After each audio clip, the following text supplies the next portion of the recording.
Hello, my name is Margaret Mackay from the Port Macquarie Adventist Church. It's such a privilege to be here today and to share with you about creation. And my goal is to hopefully inspire people all around Australia to start creation ministry and hopefully even start a creation room and get the blessings that I have got, and just to see the children just grow spiritually. It is so exciting, and I'm training the children to be disciples and evangelists, and they respond so incredibly to creation.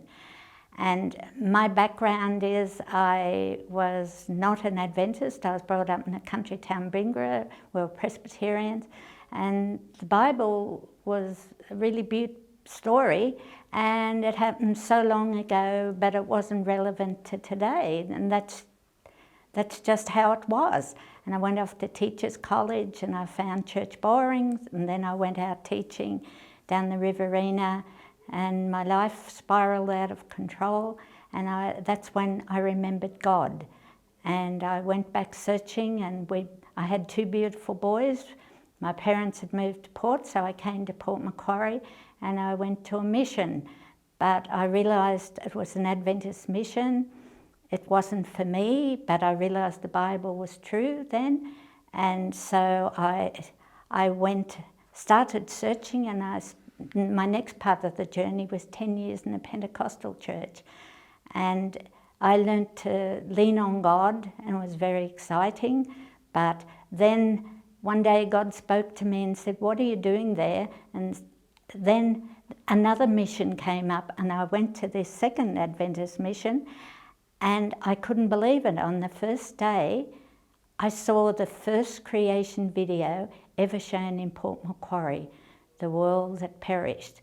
I still remember it. I was sitting there on my chair, and I could not believe it, that the Bible had actual evidence today all around us. The flood actually happened, and that to me was the greatest impact. It changed my life, and that started a journey I would never ever have believed. And I started this hunger for learning about creation, and I stayed at that mission, and I became an Adventist, and I was learning all about the Bible, but I was also learning about creation. And Ken Ham was in his infancy in Brisbane, and so there were no resources then, but I contacted them, and then they started getting a few little things and DVDs, and I decided to start learning. And if I could do it, anyone could do it, because I was not the greatest scholar. I did not have a scientific background. I knew nothing about geology, about science. And when I watched the first creation videos, it was like watching something in Spanish.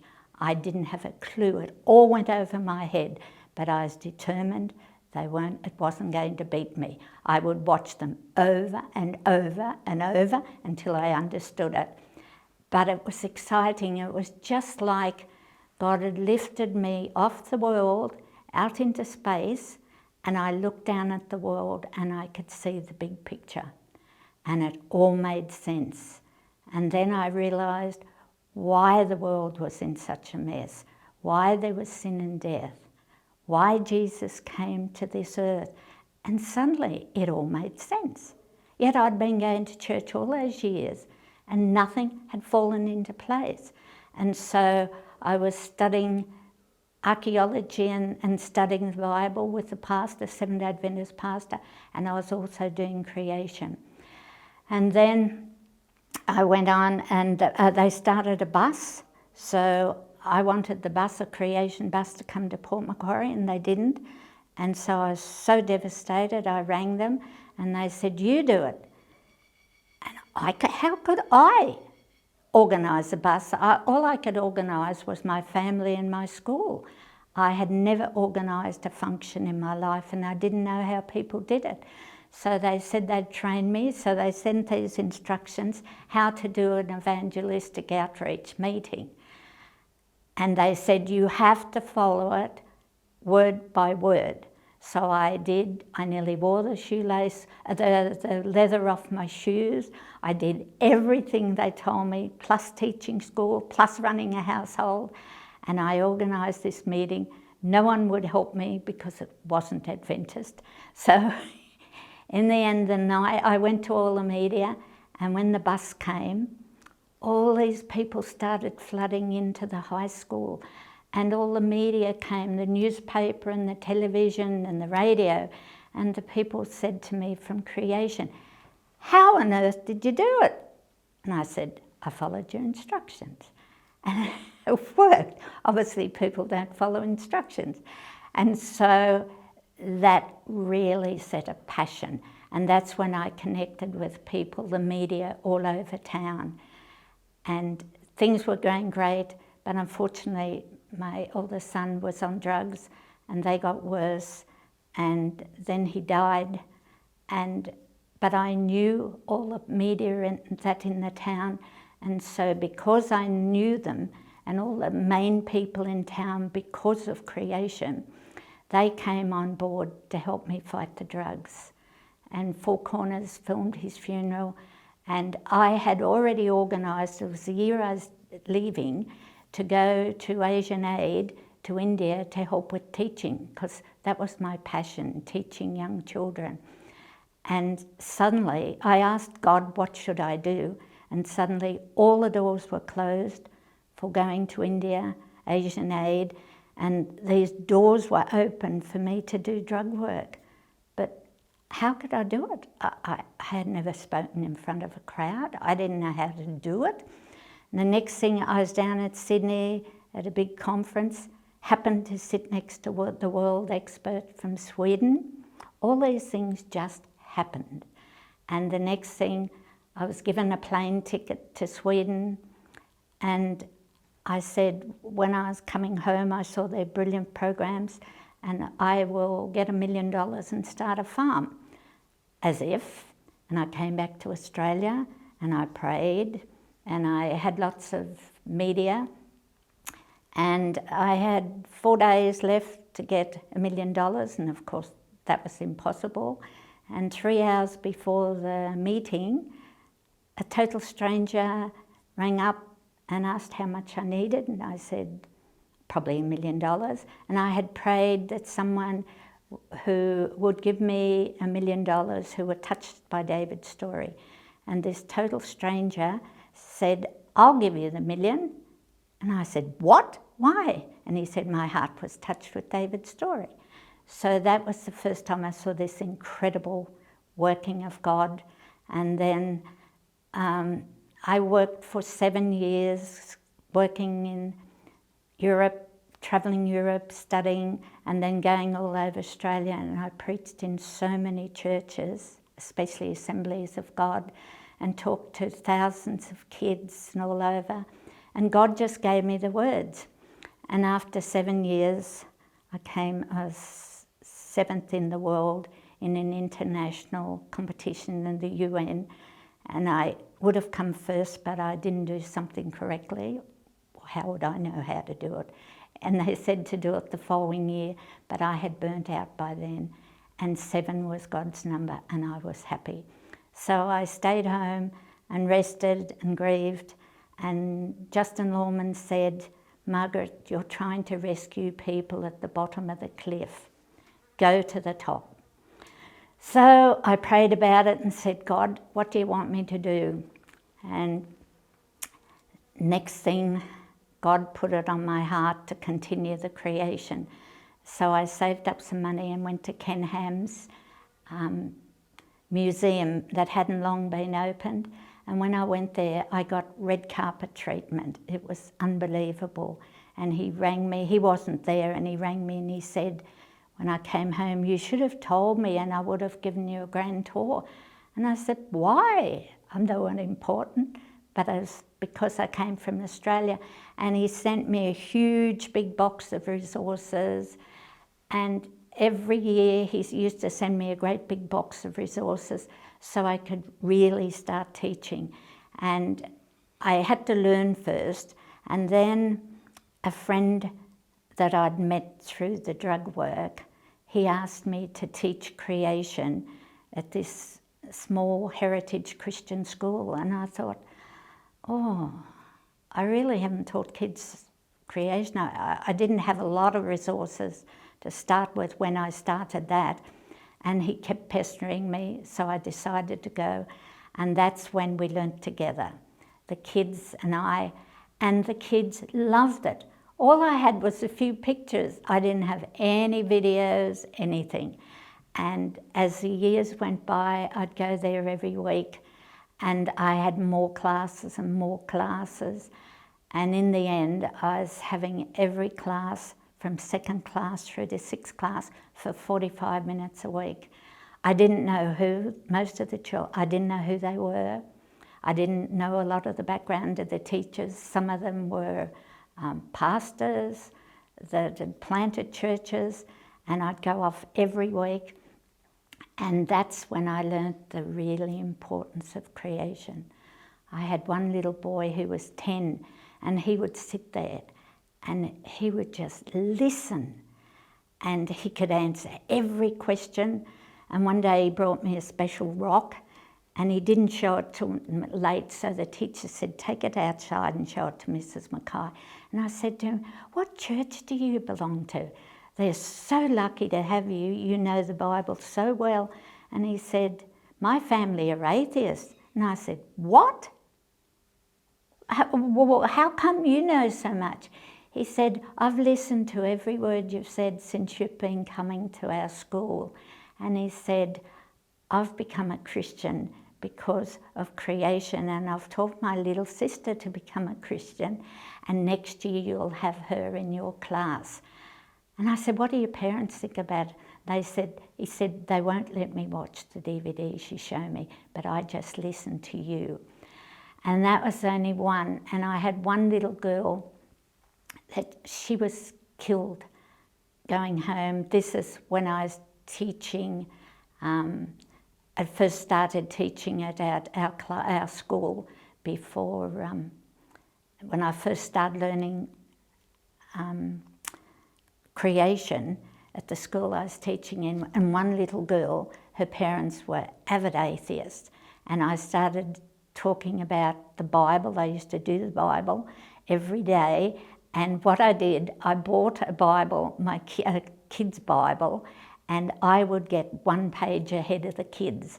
And this little girl, the second year I had her, I was really nervous about having her because the parents were such avid atheists.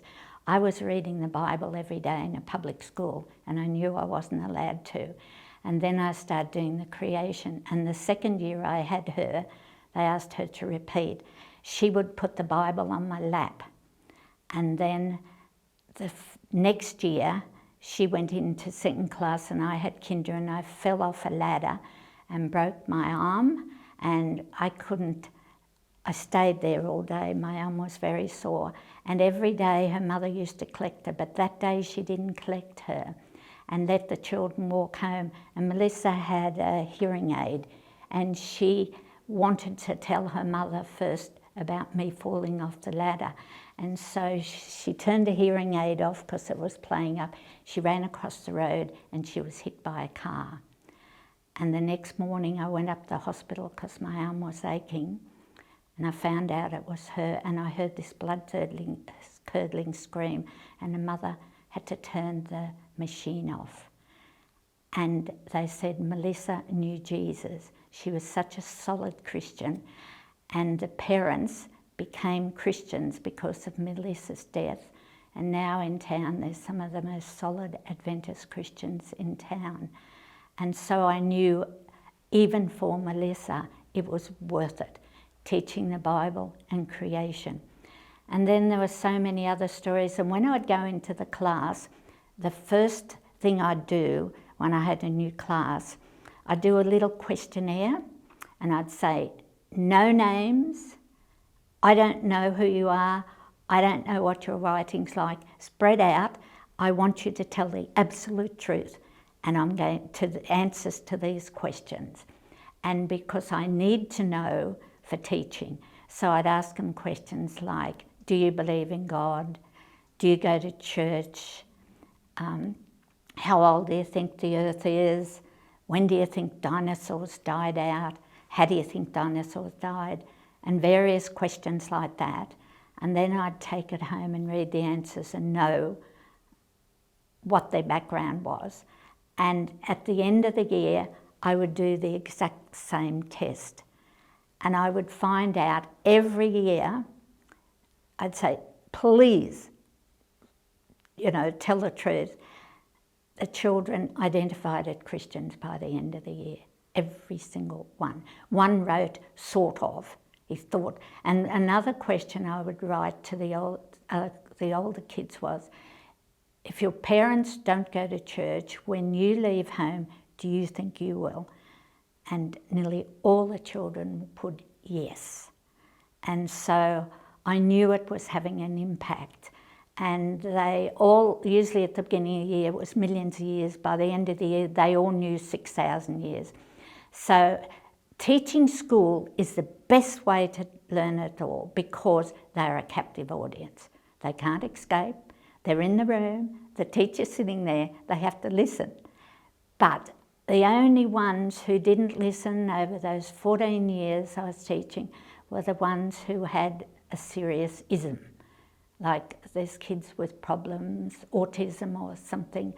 They used to have a problem, so the teachers would often take them out. But the other kids would just sit and listen, and all the teachers used to tell me it was their favourite lesson of the week.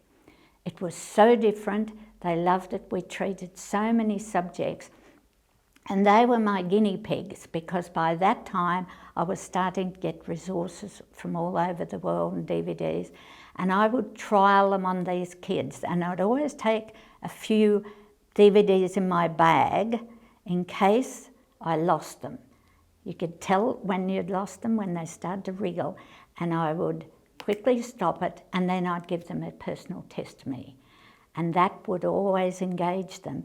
And then I'd say, look, I think we'll try this other program. And one class, I had a very difficult class, and it was amazing. I found this program with Mike Snavely, and that's usually for younger kids, and these kids responded.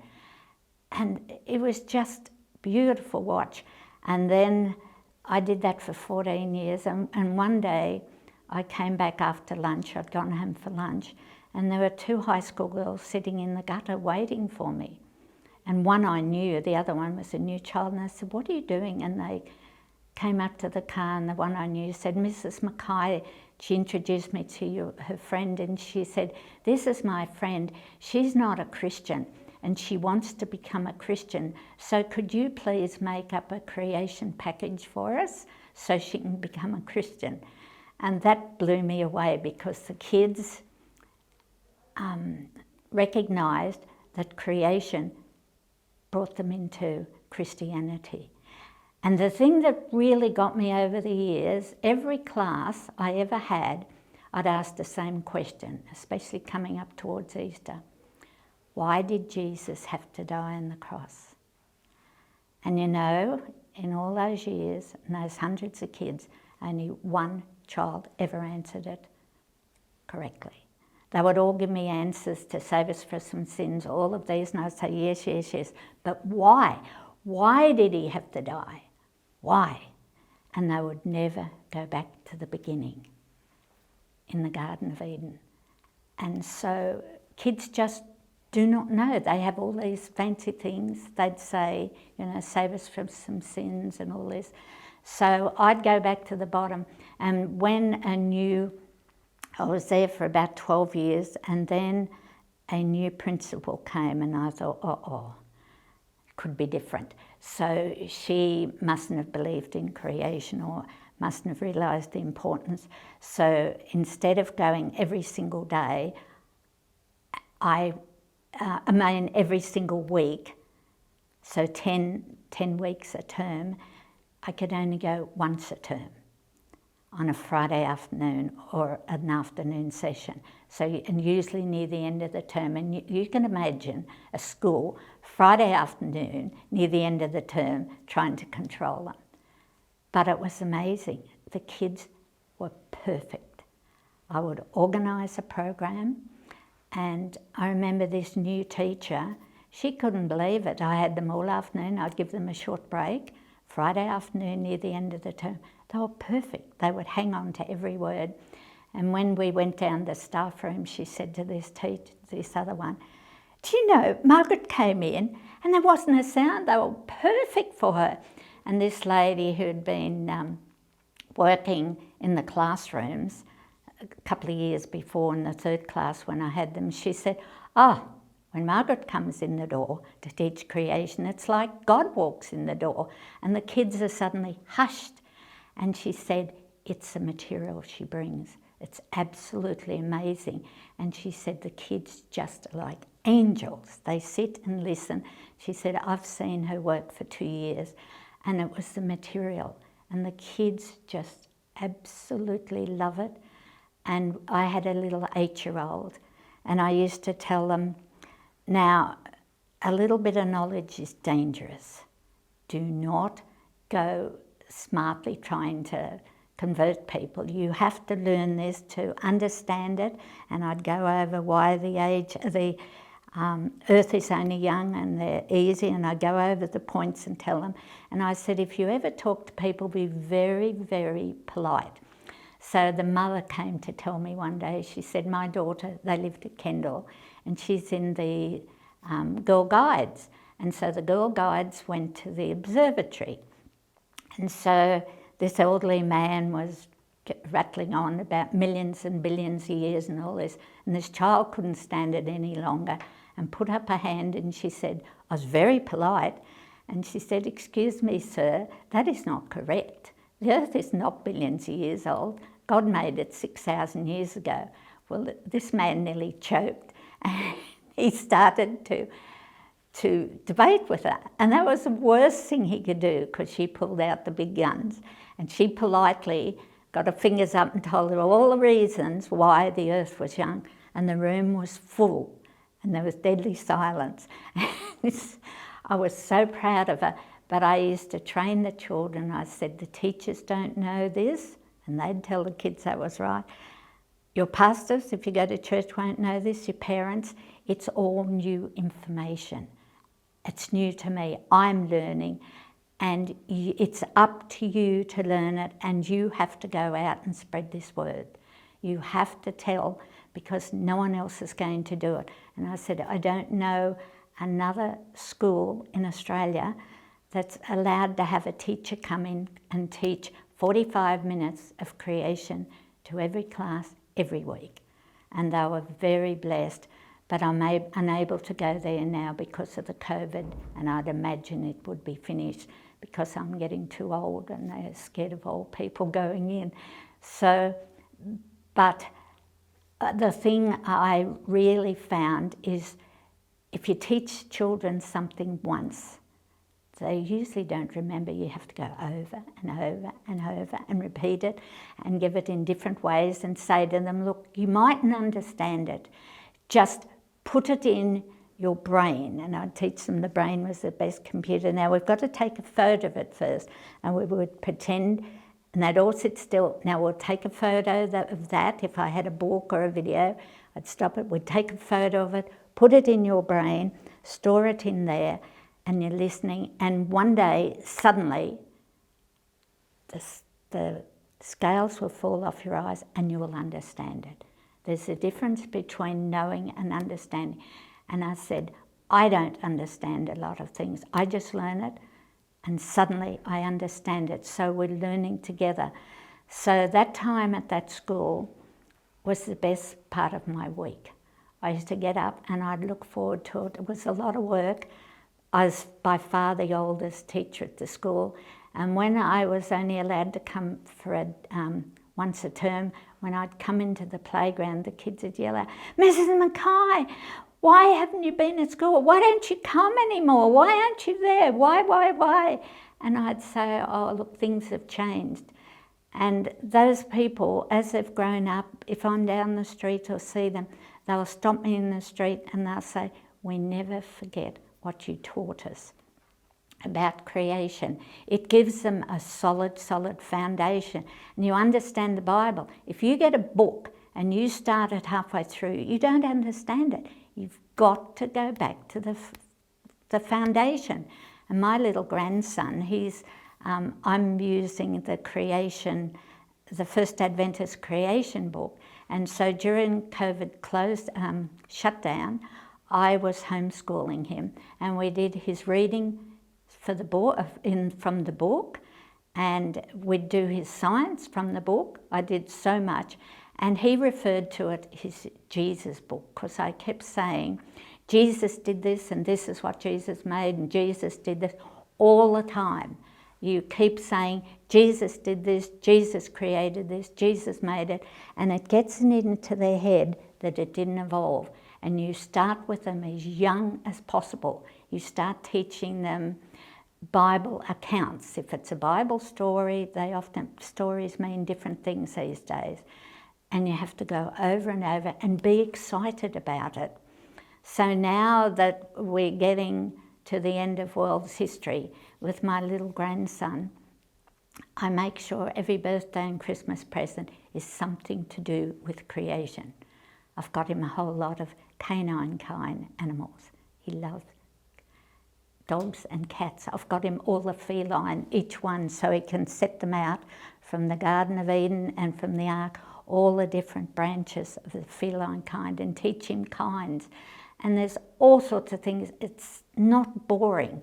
And I found even the kids at this school, their knowledge is so lacking. We were doing archaeology and a set of DVDs. They were absolutely amazing on why archaeologists don't believe in the Bible because of ancient Egypt, the incorrect chronology.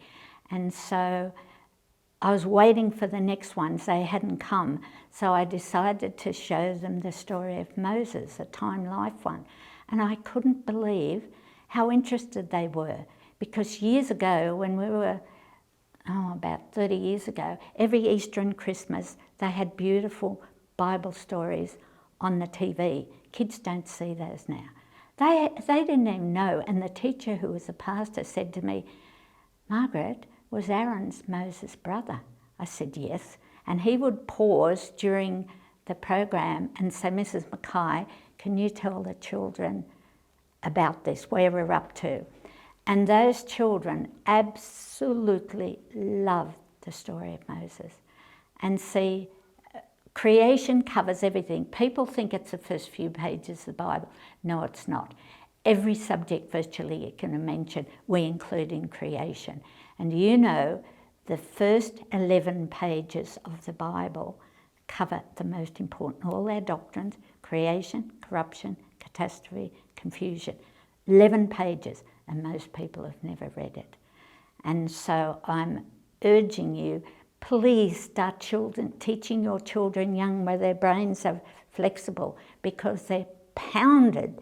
Evolution is everywhere, and they're hearing it day in, day out, over and over and over, millions and billions of people. They've got to hear God created, Jesus made this, Jesus made that, look at the wonderful thing Jesus made. How could it make themselves? And I tell you, little children think evolution's the greatest thing, ridiculous thing you have ever heard of. They say, how can that be? That is dumb, that is stupid. And I'd say, but grown-ups believe this. Things can't make themselves. Kids aren't stupid. My little grandson, when I went through the book and was showing him the ark and the size of it and everything, he was so excited. Then I turned to the page with the ark that people usually see, and he couldn't stop laughing. And he said, that's the dumbest thing I've heard of. And he's only 8. And then he said, I've seen those around, Nan. I've seen those arks. And I said, well, you better tell the people to take them down, and we'll put up a real picture of an ark. We have to teach our children. If I can do it, I was only a kindergarten teacher. I had no confidence. God will lead you. God will help you. He will provide the resources. I had nothing when I started. And I just want so many to learn and know this stuff. and to be known as a creation lady is the greatest blessing and greatest honour I can think of. Thank you.